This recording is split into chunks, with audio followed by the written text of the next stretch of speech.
नमस्कार दोस्तों। मिथिला नगरी के राजा जनक का नाम तो आपने सुना ही होगा।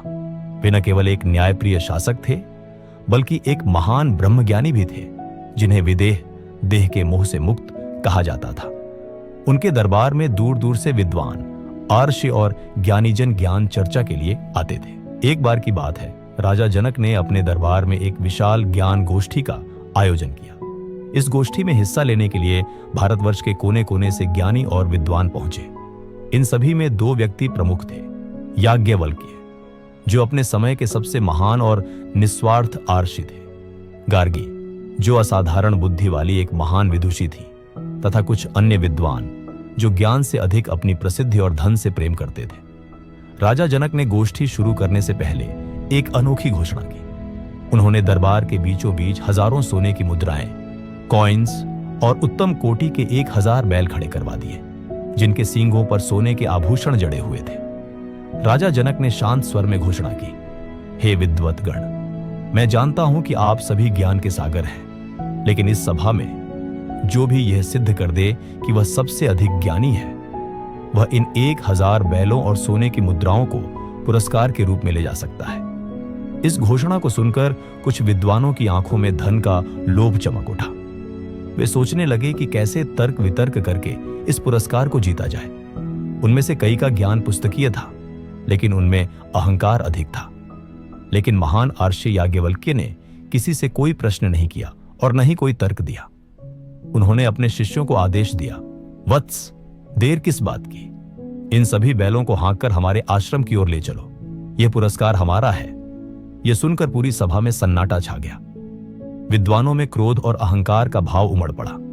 याज्ञवल्क्य के इस अप्रत्याशित कार्य से सभा में बैठे सभी विद्वान स्तब्ध रह गए। एक अहंकारी विद्वान ने खड़े होकर चुनौती दी, हे अरश्य, ये क्या कर रहे हैं आप?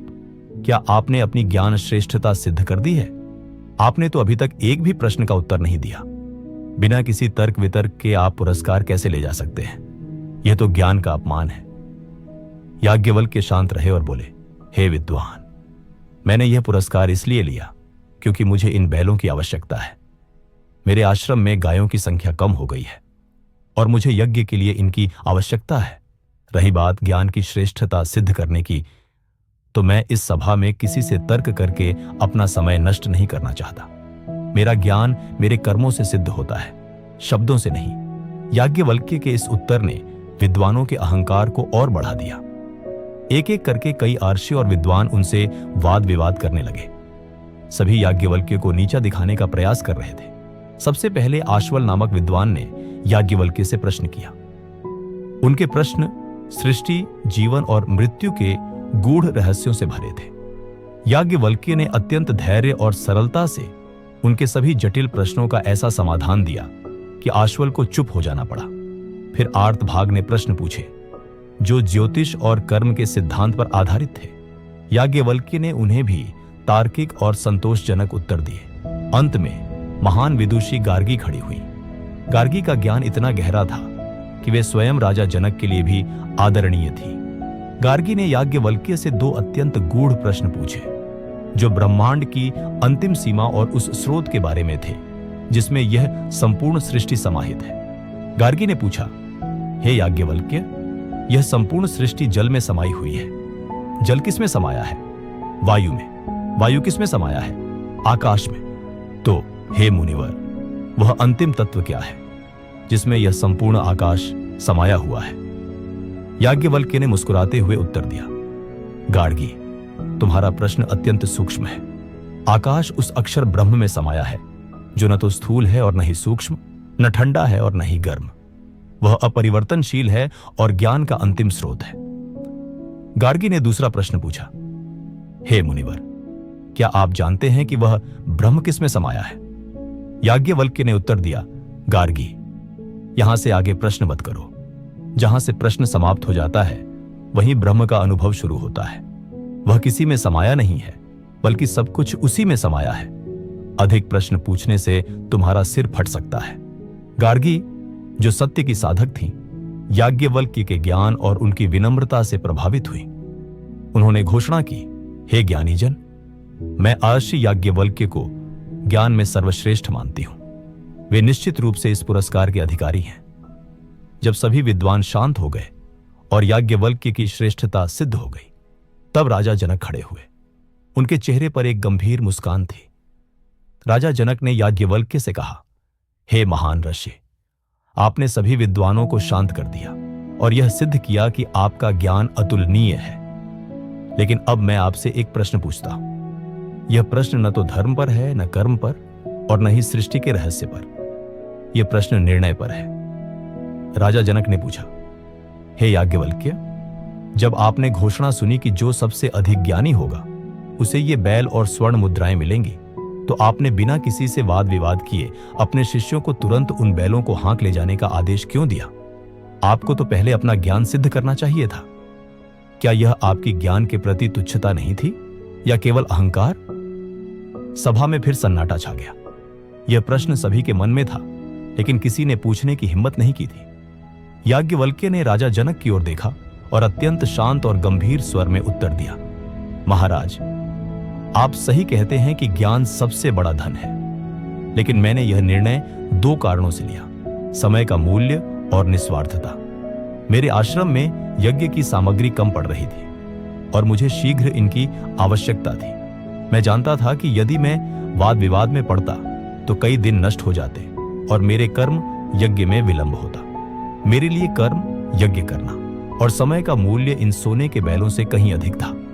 मैंने आवश्यकता को वाद विवाद पर प्राथमिकता दी। महाराज, इस सभा में बैठे अधिकांश विद्वानों की आंखें सोने पर टिकी थीं, ज्ञान पर नहीं। वे अपनी श्रेष्ठता सिद्ध करने के लिए उत्सुक नहीं थे, बल्कि धन पाने के लिए उत्सुक थे। यदि मैं पहले वाद विवाद में पड़ जाता तो मैं भी उनकी श्रेणी में आ जाता।